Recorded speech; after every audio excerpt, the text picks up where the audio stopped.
고성이는 집에서 쫓겨난 날 문이 닫히는 소리보다 먼저 내 이름이 돈이 되던 시대가 끝났다는 걸 알아차렸는데요. 박진석은 이혼을 허락하지 않았습니다. 허락은 출구고 출구는 고성희에게 너무 관대했으니까요. 대신 박진석은 벌을 정리로 내렸습니다. 문화재단 이사장직에서 이름이 빠지고 예금 계좌가 묶이고 카드가 멈추고 집 열쇠가 회수됩니다. 누가 보기에 격한 폭력도 큰 소리도 없었지만 그 조용함이 오히려 사람을 미치게 했습니다. 고성희가 평생 믿어온 건 내가 말하면 사람들이 움직인다는 감각이었는데 그 감각이 한꺼번에 끊겨버렸거든요. 고성희가 전화하면 봤던 얼굴들이 이제는 통화 중으로 시간을 끌거나 아예 진동도 울리지 않게 해두는 식으로 피해갑니다. 그렇게 고성희가 몸을 눕힌 곳이 박영나의 작업실이었습니다. 박영나는 대학원에서 그림을 배웠지만 지금은 웹툰으로 전향해 마감에 쫓기는 사람입니다. 캠퍼스보다 더 잔인한 게 마감이잖아요. 컷을 나누고 대사를 붙이고 인물의 눈동자에 숨을 불어넣는 일을 밤새 반복합니다. 그 작업실에 고성희가 들어온 순간 방 안의 공기가 바뀝니다. 박영나는 아무 말도 하지 않으려고 입술을 깨물고 고성희는 아무 말도 하지 않는 영나를 내가 이겼다로 해석하려고 애씁니다. 해석이라도 해야 체면이 유지되니까요. 고성희는 첫날부터 신발을 가지런히 벗지 않습니다. 가지런히 벗는 건 남의 집이라는 인정이 되니까요. 고성희는 냉장고 문을 열고 안에 든 반찬통들을 훑습니다. 훑는 눈빛은 여기서도 나는 주인이다라는 표식을 남깁니다. 박영나는 모니터를 켠 채로 화면 밝기를 낮추고 파일 이름만 숨깁니다. 숨기는 행동이 대답보다 정확합니다. 이건 내 것이라는 말이니까요. 고성희는 다음날 아침 곧바로 변호사를 만납니다. 전략은 간단해 보였습니다.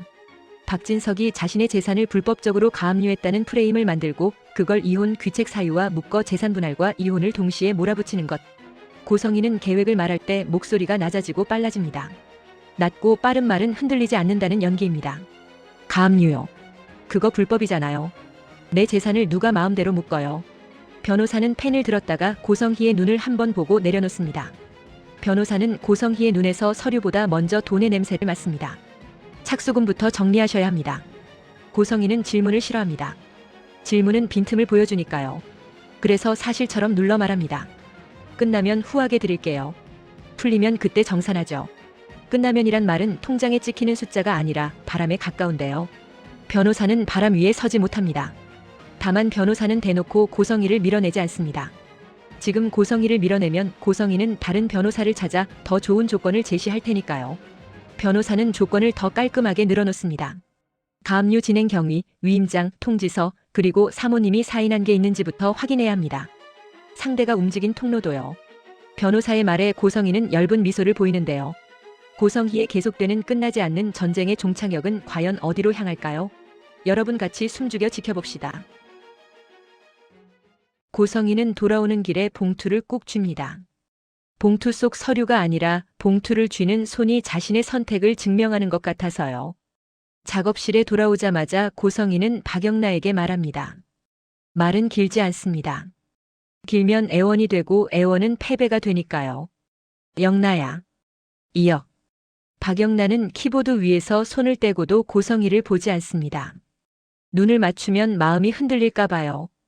박영나는 사실을 놓습니다. 없어요. 고성희는 없다를 사실로 듣지 않습니다. 거절로 듣습니다. 거절은 모욕이고 모욕은 분노를 부릅니다. 고성희는 분노를 얼굴에 올리지 않으려고 입술을 한번 합습니다. 말라붙은 입술에 침이 닿는 순간 고성희는 스스로에게 다짐합니다. 여기서 무너지면 끝이라고요. 없으면 만들어. 내가 못하면 내가 가진 걸 내놔. 박영나는 모니터를 끕니다. 꺼버리는 건 도망이 아니라 경계입니다. 박영나는 작업실 문을 잠급니다. 철컥. 열쇠가 돌아가는 소리는 작지만 고성의 귀에는 크게 울립니다. 열쇠는 내가 여기의 주인이라는 선언이니까요. 그날 밤 고성희는 변호사에게 메시지를 한 줄 더 보냅니다. 내일 움직이자. 고성희의 목표는 당연히 재산과 체면을 되찾는 것, 두려움은 버려지는 것, 금기는 내가 빈손이라는 걸 인정하는 것입니다. 그래서 고성희는 인정 대신 행동을 택합니다.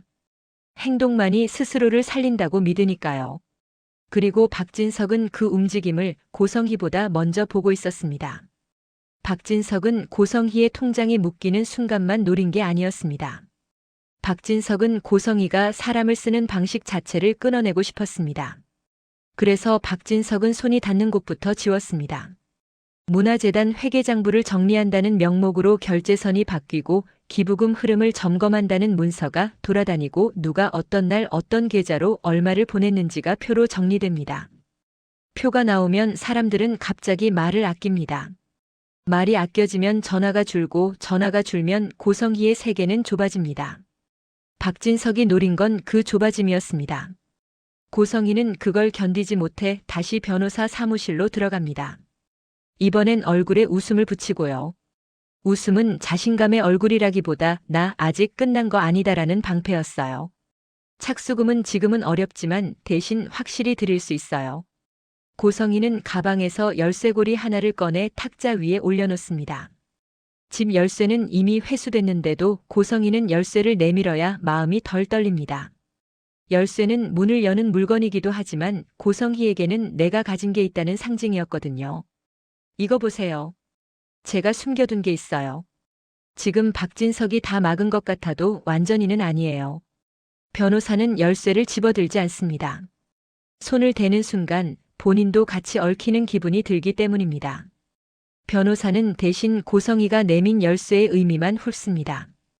의미가 곧 위험도를 말해주니까요. 그 숨겨둔 게 합법적이어야 합니다. 그래야 우리가 칠 수 있어요.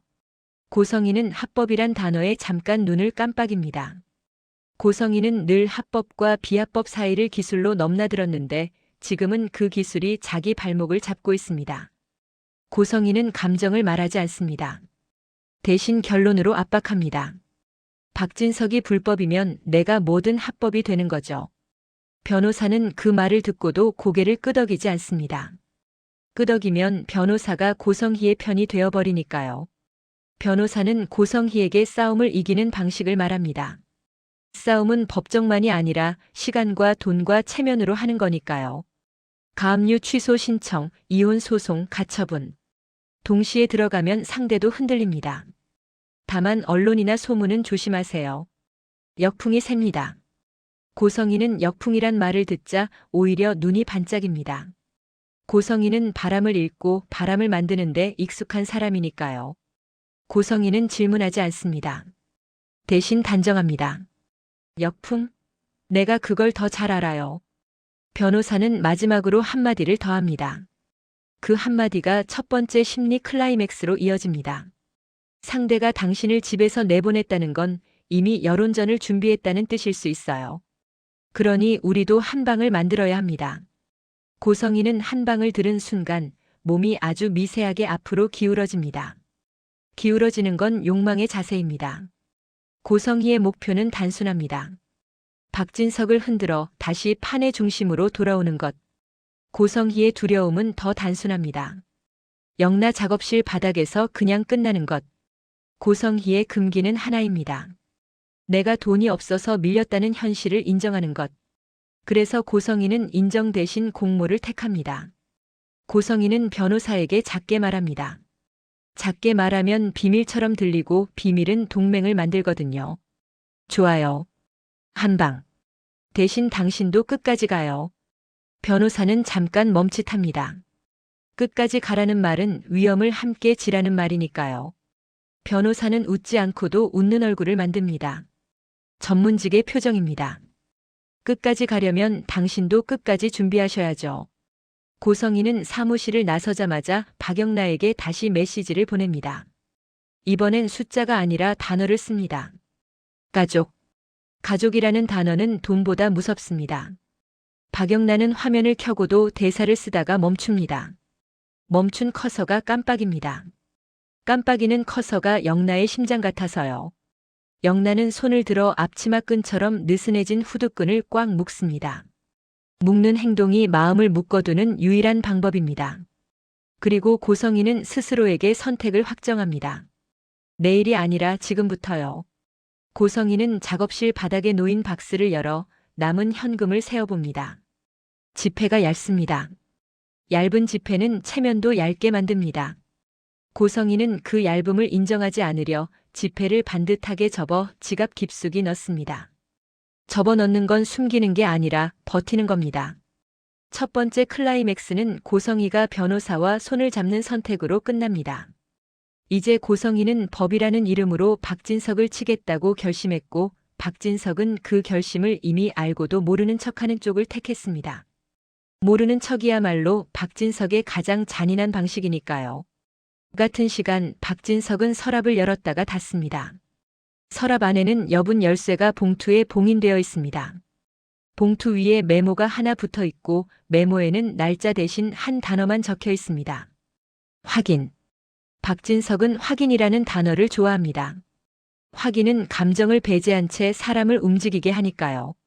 박진석은 봉투를 다시 넣고 휴대폰 화면을 아래로 뒤집어 둡니다. 뒤집힌 화면은 연락하지 않겠다는 선언입니다. 박진석은 연락 대신 회유로 사람을 정리할 준비를 하고 있습니다. 멀리서 지은호는 카페 문을 열며 키를 돌립니다. 철컥 열쇠가 돌아가는 소리가 유난히 또렷합니다. 지은호는 아직 모릅니다. 그 열쇠 소리가 오늘 누군가의 문을 열고 누군가의 문을 완전히 닫을지도 모른다는 걸요. 고성희는 잠들기 전까지 휴대폰을 손에서 놓지 않습니다. 놓는 순간 자신이 정말로 혼자라는 걸 인정하게 될 것 같아서요. 대신 고성희는 화면을 켜고 끄는 동작만 반복합니다. 켰다 끄는 그 리듬이 심장박동처럼 이어집니다. 고성희는 그렇게라도 살아있음을 확인합니다. 다음 날 아침 변호사는 커피를 반쯤 마신 채로 창밖을 봅니다. 창밖의 차들은 제갈길을 가는데 변호사의 머릿속은 한 사람에게만 붙잡혀 있습니다. 고성희. 돈도 없고 체면은 과하고 소송은 길고 상대는 박진석입니다. 변호사는 이 사건은 승패가 아니라 생존이라는 감각을 먼저 느낍니다. 법정에서 이기더라도 변호사 본인이 타버리면 끝이니까요. 박진석은 그걸 노립니다. 박진석은 변호사를 불러내 협박하지 않습니다. 협박은 소문을 남기거든요. 박진석은 변호사의 안전 욕구를 먼저 만집니다. 박진석은 변호사의 대학 선배를 움직이고 선배는 변호사의 후배를 움직입니다. 돌고 돌아 변호사에게 도착하는 건 친절한 걱정입니다. 그 사건 길게 가면 내가 손해야. 상대가 박진석인데 내가 왜 고성희를 위해 불을 뒤집어 쓰냐. 착수금도 없이 끝까지 간다고. 그건 정의가 아니라 무모야. 변호사는 그 말들이 우연히 겹친 게 아니라는 걸 압니다. 우연은 3번 겹치지 않습니다. 변호사는 손끝으로 커피잔을 굴립니다. 잔이 살짝 흔들리며 부딪히는 소리가 납니다. 그 소리가 마치 경고처럼 들립니다. 점심 무렵 박진석은 직접 전화를 합니다. 박진석의 목소리는 놀라울 정도로 온화합니다. 온화한 목소리는 칼날을 감춘 천입니다. 변호사님, 괜히 마음 쓰지 마세요. 변호사는 박진석이 첫 문장부터 나를 위하는 척 한다는 걸 압니다. 그래서 더 무섭습니다. 무슨 말씀인지 박진석은 변호사가 끝까지 문장을 채우게 두지 않습니다. 박진석은 질문을 유도하지 않고 결론을 미리 깔아둡니다. 고성애 씨, 착수금 없죠? 그런데 후하게 약속하죠. 그 말이 왜 위험한지 아십니까? 변호사는 대답하지 않습니다. 대답하는 순간 박진석이 판을 더 넓힐 테니까요. 박진석은 웃지 않은 채로 웃는 목소리를 냅니다. 사람을 말로 묶는 습관입니다. 변호사님도 그 말에 묶일 겁니다. 그리고 박진석은 마지막으로 당근을 조용히 내밉니다. 당근이지만 사실은 목줄입니다. 이번 분기 회사 자문 계약 갱신이 있습니다.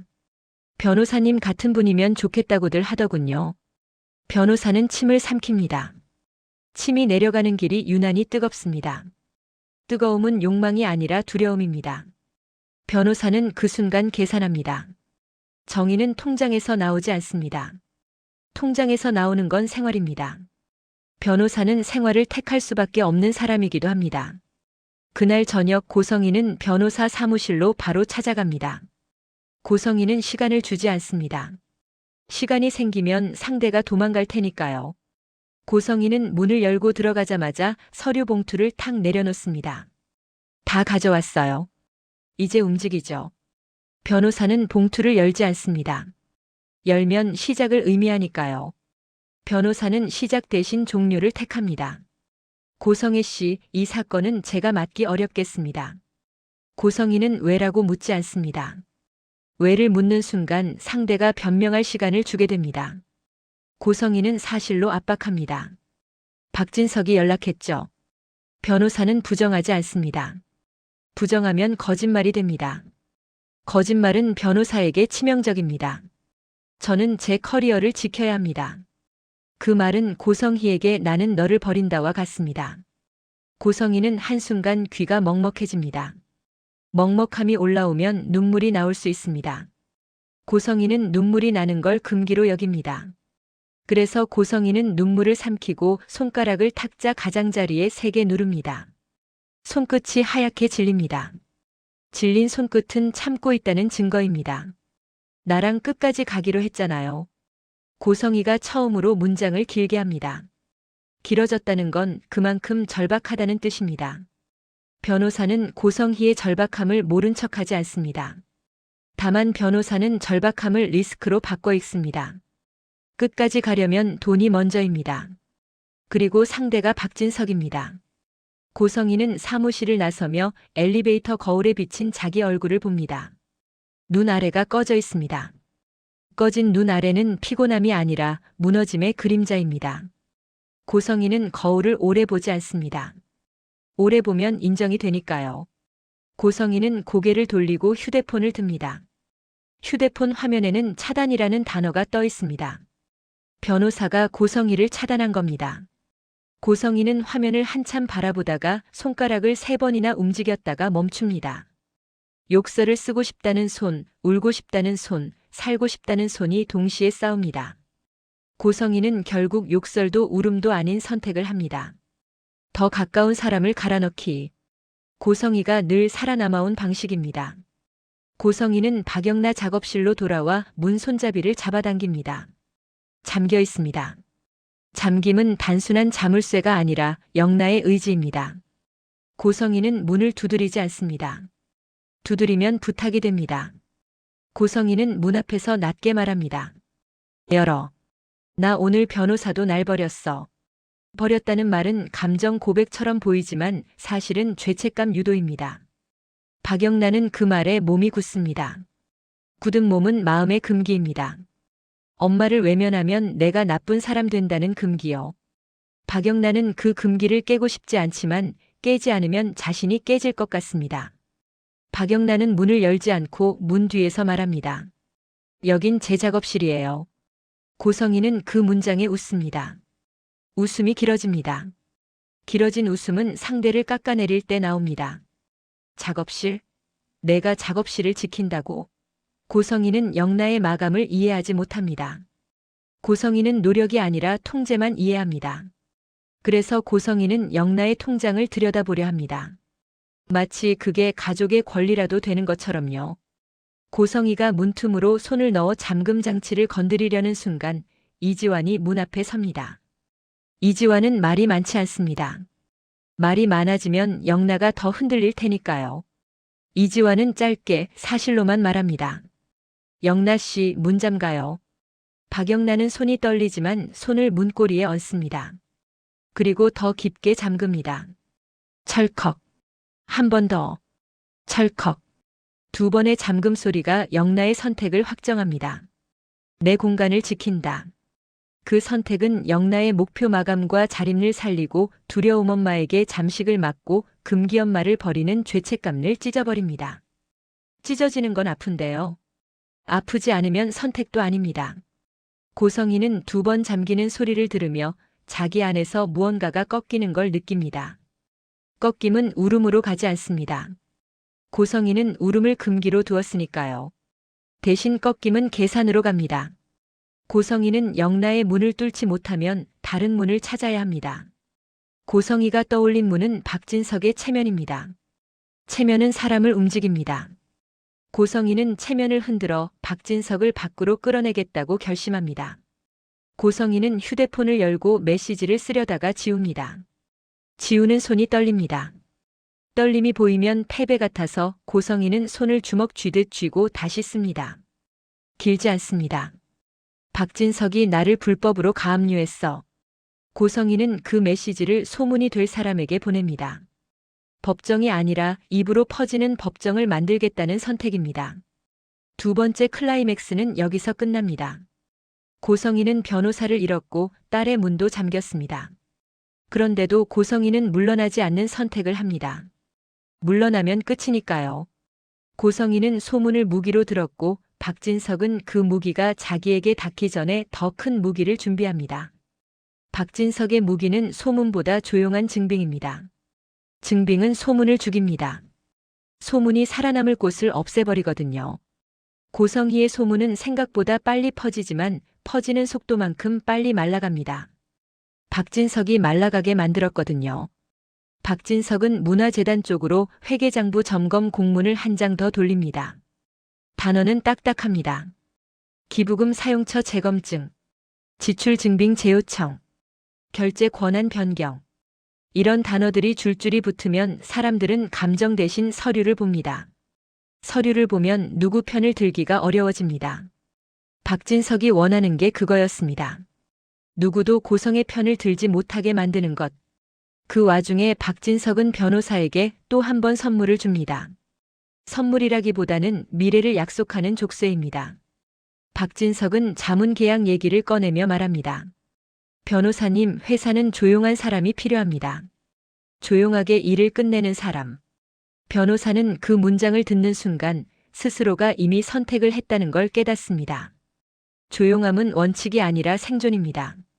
변호사는 고성희에게서 멀어지면 멀어질수록 안전해집니다. 그 안전이 변호사에게는 목숨줄입니다. 고성희는 그 안전을 뺏기 위해 박성재에게 다시 접근합니다. 박성재는 계모 고성희를 대할 때도 예의를 갖춘 호칭을 씁니다. 예의는 박성재의 품이지만 동시에 선입니다. 고성희가 전화하자 박성재는 한참 뒤에 짧게 전화를 받습니다. 받아주면 고성희가 아직 나에게 길이 있다고 착각할 걸 알면서도 박성재는 끝을 미루지 않으려 받는 겁니다. 어머니. 고성희는 그 한 단어를 듣고도 마음이 잠깐 풀리는 척합니다.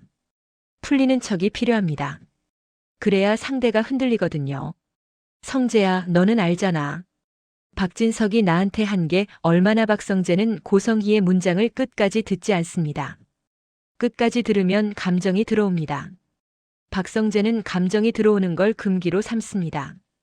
박성재는 사실로만 끊어냅니다. 어머니, 지금은 더 크게 만들수록 어머니가 불리해집니다. 고성희는 분리라는 말에 이빨을 한번 깨뭅니다. 분리라는 단어는 고성희가 제일 싫어하는 단어입니다. 고성희는 분리를 인정하지 않으려고 곧바로 압박으로 바꿉니다. 너도 박진석 편이야? 박성재는 질문에 대답하지 않습니다. 질문은 함정이니까요. 박성재는 결론으로 눌러 말합니다. 저는 제 선을 지킵니다. 어머니도 어머니 선을 지키세요.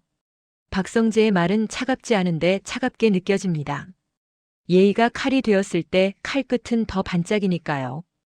고성희는 전화를 끊고도 한참 화면을 봅니다. 화면이 꺼지지 않게 손가락으로 화면을 쓸어 올립니다. 화면을 켜놓는 건 연결이 남아있다는 착각을 유지하기 위해서입니다. 박진석은 고성희가 박성재까지 건드렸다는 보고를 받고 그날 밤 집에서 마지막 차단을 확정합니다. 박진석은 카드 차단을 다시 확인하고 근저당 설정 서류를 다시 읽고 문화재단 기부금 흐름표를 다시 훑습니다. 박진석은 한 번 훑고 끝내지 않습니다. 박진석은 반복해서 훑습니다. 반복은 확신을 만듭니다. 확신이 생기면 박진석은 감정 없이도 사람을 자를 수 있습니다. 그리고 박진석은 고성희가 던진 불법 가압류 소문이 더 커지기 전에 아주 짧은 문장을 밖으로 흘립니다. 소문이 아니라 공지처럼. 절차는 적법하게 완료. 그 한 줄이 고성희의 소문을 질식시킵니다. 소문은 감정이고 공지는 사실처럼 보이니까요. 사람들은 결국 사실처럼 보이는 쪽으로 붙습니다. 고성희는 그걸 알면서도 지금은 붙잡을 게 소문밖에 없습니다. 고성희는 절차는 적법하게 완료라는 문장을 본 순간 어깨가 잠깐 굳습니다. 굳은 어깨는 분노보다 먼저 오는 공포입니다. 고성희는 공포를 인정하지 않으려고 즉시 몸을 움직입니다. 움직이면 생각이 줄어드니까요. 고성희는 새벽부터 구인 게시판을 뒤지고 발품을 팔고 면접을 봅니다. 고성희는 나는 원래 일 잘한다는 표정으로 앉아있지만 면접관의 눈은 고성희의 표정이 아니라 고성희의 소문을 봅니다. 한식당 사장은 고성희를 위아래로 훑고 나서 아주 낮게 말합니다. 여기서는 조용해야 합니다. 고성희는 그 말이 박진석의 회유가 여기까지 흘러왔다는 걸 알아차립니다. 조용은 안전이자 경고입니다. 고성희는 조용을 약속하지 않습니다. 약속하면 종이 위에서 자기 체면이 접힐 것 같아서요. 고성희는 대신 사실처럼 말합니다. 저는 문제 안 만들어요. 문제라는 단어를 입에 올린 순간 고성희는 이미 문제가 된 사람입니다. 고성희는 그 사실을 씹어 삼킵니다. 앞치마를 받는 순간 고성희는 끈을 잡은 손이 잠깐 멈춥니다. 멈춤은 마지막 체면이 발버둥치는 신호입니다. 고성희는 그 멈춤을 강제로 밀어붙여 묶습니다. 앞치마 끈이 허리를 조입니다. 조이는 감각이 올라오면 울음이 나올 수도 있습니다. 고성희는 울음을 금기로 두었으니 울음 대신 이빨을 꽉 다뭅니다. 이빨이 부딪히는 소리가 가슴 안쪽에서 납니다. 고성희는 그 소리를 듣고도 웃습니다. 웃음은 손님에게 주는 게 아니라 자기에게 주는 겁니다. 나는 아직 괜찮다고요. 일은 생각보다 무겁습니다. 접시가 무겁고 물이 무겁고 사람이 무겁습니다. 거기라는 호칭이 더 무겁습니다. 거기 물 좀. 고성희는 대답하지 않습니다. 대답하면 목소리가 떨릴까 봐요. 고성희는 물을 들고 걸어갑니다.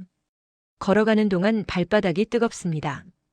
뜨거움이 올라오면 마음도 함께 뜨거워집니다. 뜨거움은 눈물로 바뀌기 쉬운데요. 고성희는 눈물을 허락하지 않습니다. 집으로 돌아오면 더 지옥입니다. 박영나 작업실의 공기는 고성희를 반기지 않습니다. 영나는 말을 아끼고 이지화는 말없이 문 앞을 지킵니다. 고성희는 그 침묵이 자기를 재판하는 것처럼 느껴집니다. 고성희는 재판을 견디지 못합니다. 재판은 약자를 만들거든요. 고성희는 약자가 되는 걸 금기로 삼아왔습니다. 그래서 고성희는 침묵을 깨기 위해 더 큰 소리를 냅니다. 나 오늘 이랬다. 너희가 그렇게 원하던 거. 박영란은 원하던 거라는 말에 손가락이 굳습니다. 굳은 손가락은 죄책감입니다. 고성희는 그 죄책감을 먹고 삽니다. 고성희는 영나에게 가까이 다가가며 영나의 책상 위를 툭 건드립니다. 건드리는 손이 마감 파일을 흔듭니다. 흔들리는 파일은 영나의 심장을 흔드는 겁니다. 마감? 마감이 밥 먹여줘? 박영란은 대답하지 않습니다. 대답하면 설명이 되고 설명하면 고성희가 그 틈으로 들어올 테니까요. 박영란은 대신 파일을 저장합니다. 저장 버튼을 누르는 행동이 지키겠다는 선언입니다. 이지화는 영나가 저장하는 걸 보고 컵라면에 물을 붓습니다. 뜨거운 물이 쏴 하고 들어가는 소리가 납니다. 뜨거운 물은 말 대신 위로입니다. 이지환의 목표는 영나를 지키는 것, 두려움은 영나가 무너지는 것, 금기는 영나를 자기 감정으로 묶는 것. 그래서 이지환은 말하지 않고 물을 붓습니다. 고성희는 그 모습을 보고 입꼬리가 살짝 올라갑니다. 입꼬리가 올라가는 건 기쁨이 아니라 약점 발견입니다. 지환아, 너도 참 착하네. 고성희는 착하다는 말을 칭찬으로 쓰지 않습니다. 착하다는 말은 이용하기 쉽다의 다른 이름입니다. 이지환은 고성희의 말에 고개를 들지 않습니다. 고개를 들면 싸움이 됩니다. 이지환은 싸움을 금기로 둡니다. 싸움은 영나를 더 다치게 하니까요. 고성희는 결국 영나에게 다시 말합니다. 이번엔 돈이 아니라 계약서의 숫자를 겨냥합니다. 내 웹툰 계약금 들어오면 그거 가족 먼저 챙겨. 박영란은 그 문장에 숨을 들이마시고 내쉬지 못합니다. 숨을 내쉬면 울음이 섞일까 봐요. 영란은 문고리를 잡고 잠깁니다. 철컥. 또 철컥. 고성희가 문을 막은 게 아니라 영나가 고성희를 막는 겁니다. 영나는 막으면서도 죄책감의 손끝이 차갑게 식습니다. 차가운 손끝이 키보드에 닿자 키보드가 얼음처럼 느껴집니다. 그날 밤 고성희는 처음으로 혼자라는 단어를 떠올립니다. 떠올리는 순간 가슴이 텅 비는 느낌이 옵니다. 텅 빔은 울음으로 가기 쉬운데요. 고성희는 텅 빔을 분노로 바꿉니다. 분노는 에너지입니다. 박진석이 끝까지 이렇게 나오겠다. 고성희는 자기 자신에게 말합니다. 질문이 아니라 결론처럼요. 결론을 말하면 아직 싸움이 남아있는 것처럼 느껴지니까요. 한편 지은호는 카페에서 컵을 닦다가 손이 멈춥니다. 손끝이 시립니다. 시림은 겨울 때문이 아니라 요즘 이 지역이 더 차가워졌기 때문입니다.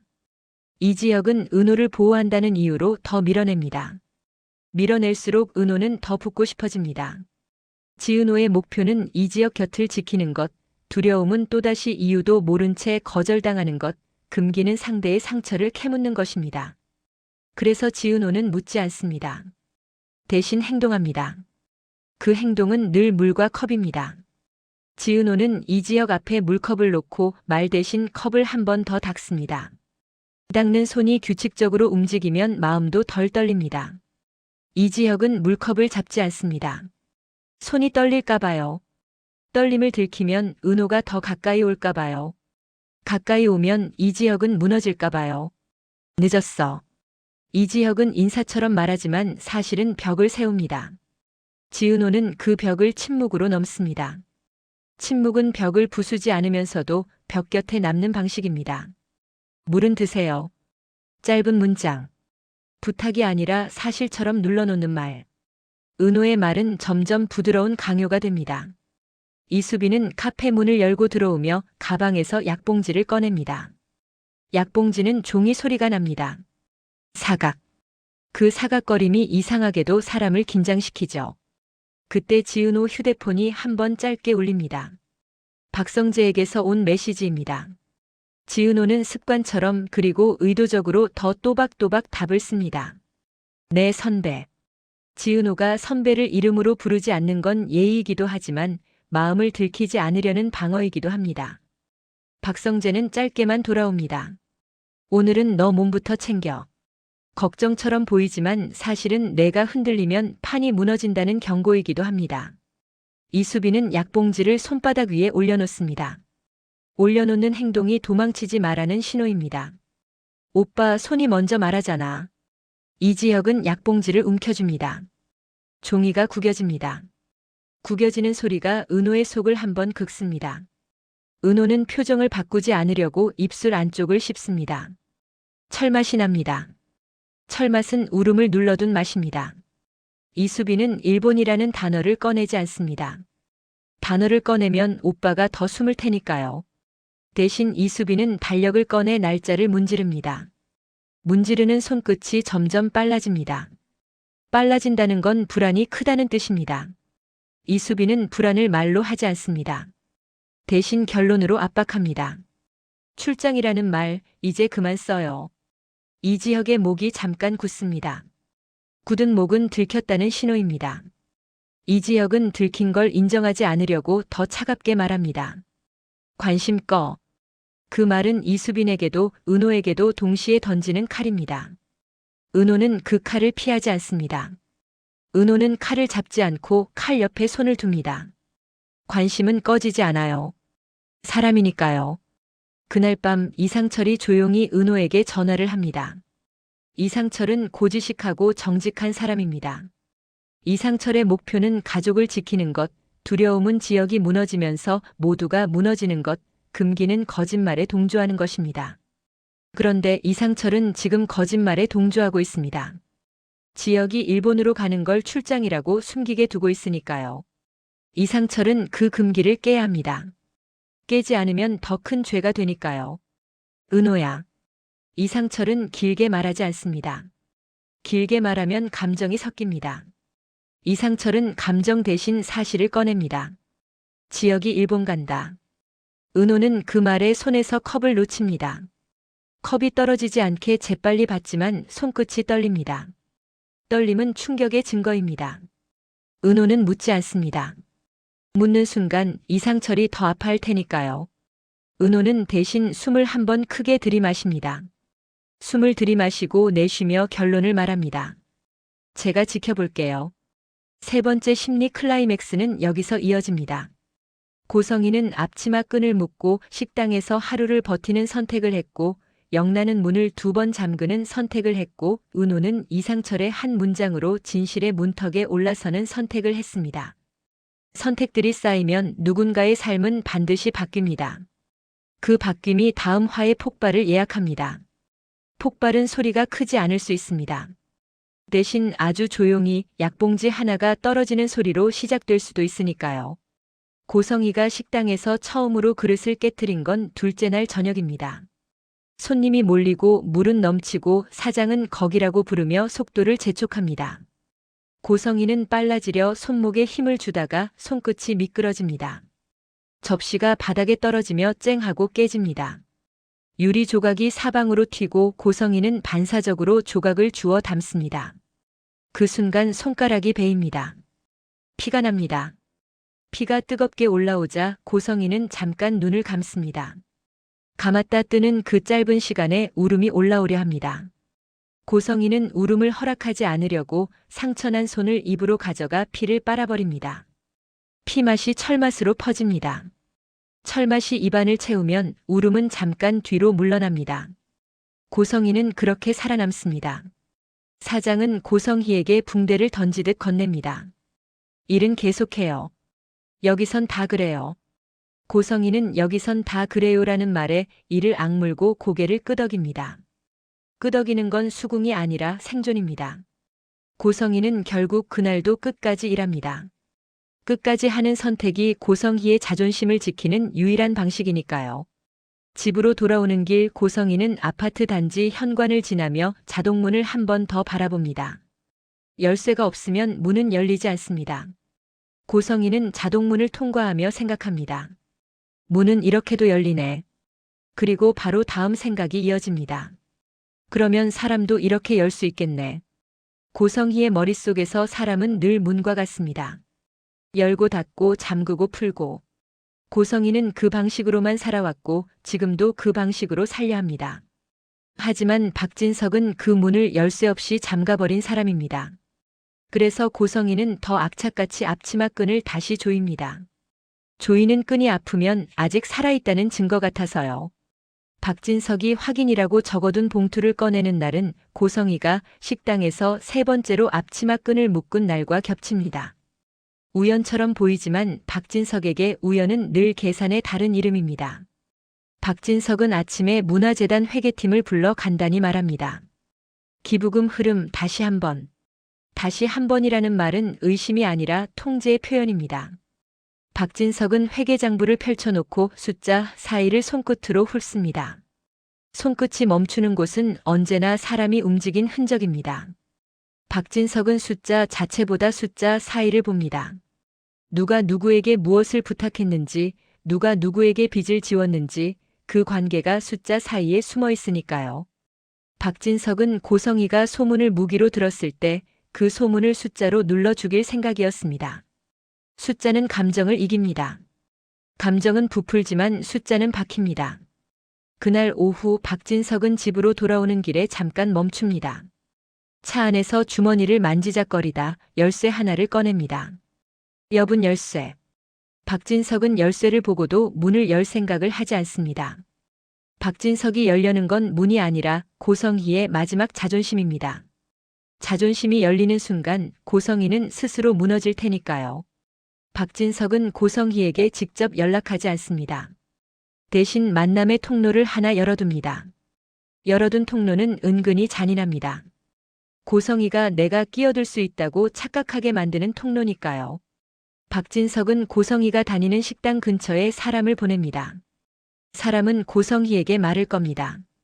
사모님, 대표님이 잠깐 얘기하시자고. 사모님이라는 호칭이 고성희의 목을 잡습니다. 사모님이라는 말은 고성희가 잃어버린 신분의 향기니까요. 향기는 사람을 취하게 합니다. 고성희는 그 향기를 맡고 발이 식당 앞에서 멈춥니다.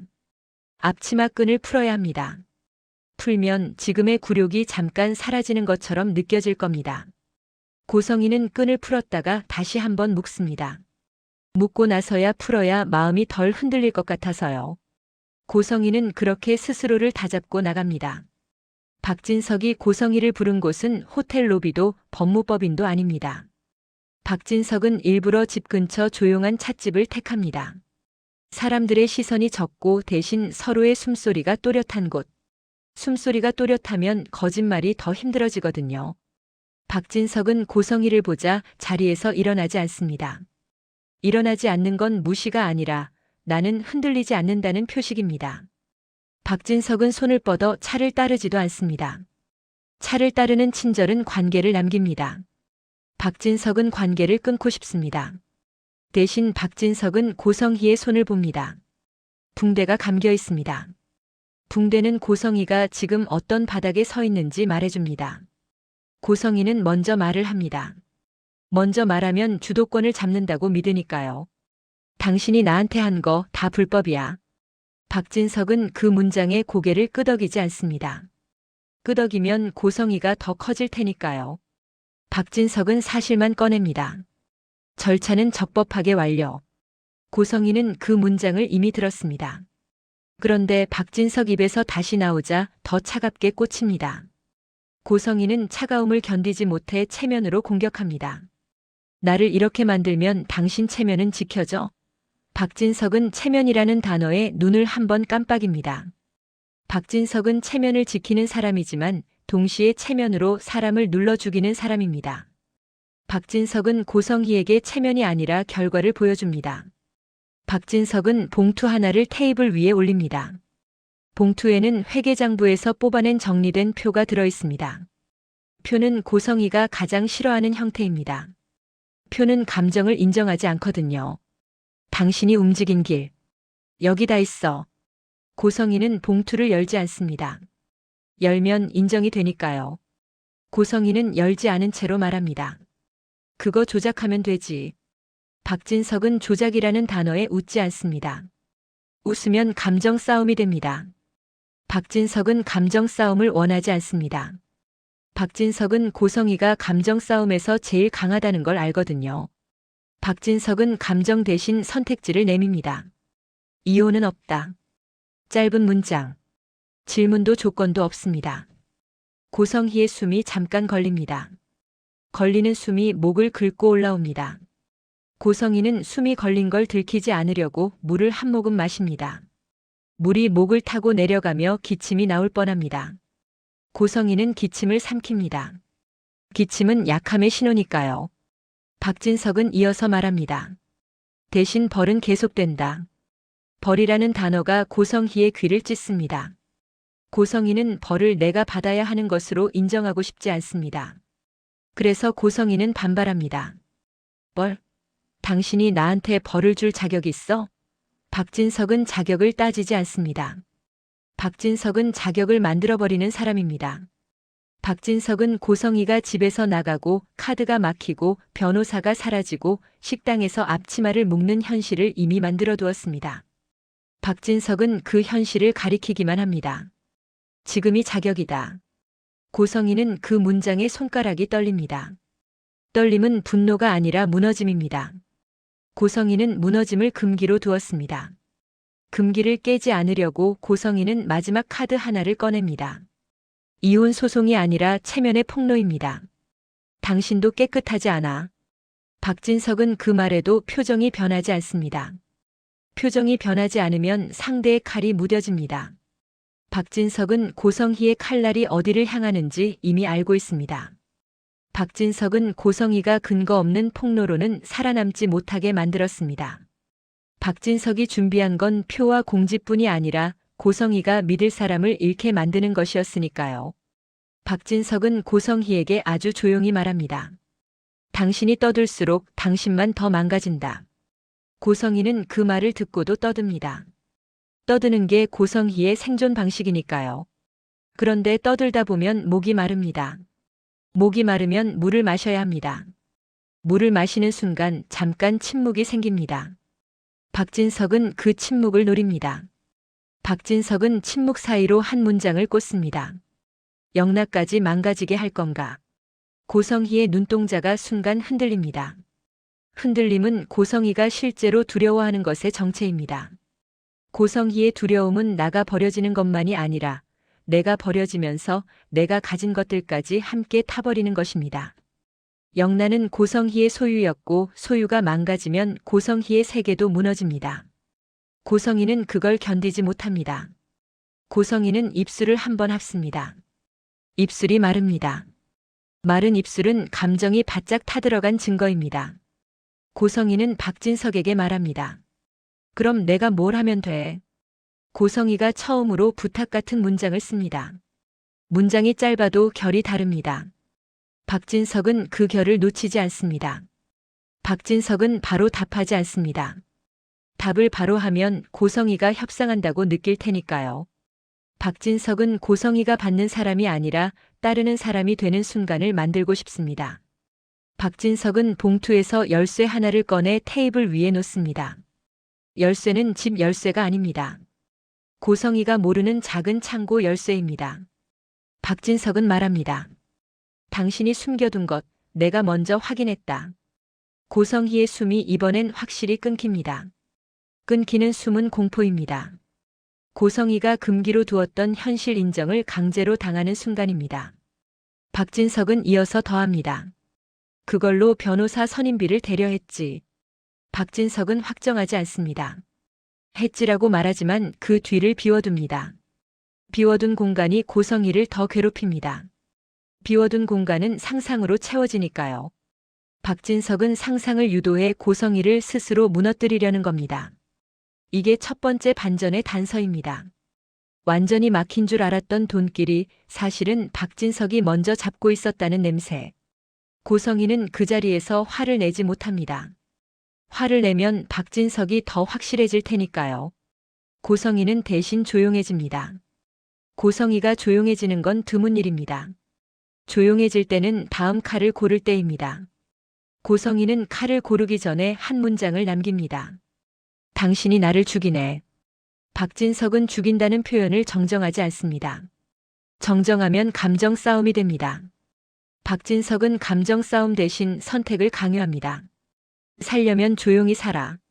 박진석의 말은 잔인하지만 정확합니다. 고성희는 그 정확함에 더 아픕니다. 정확함은 반박이 어렵거든요.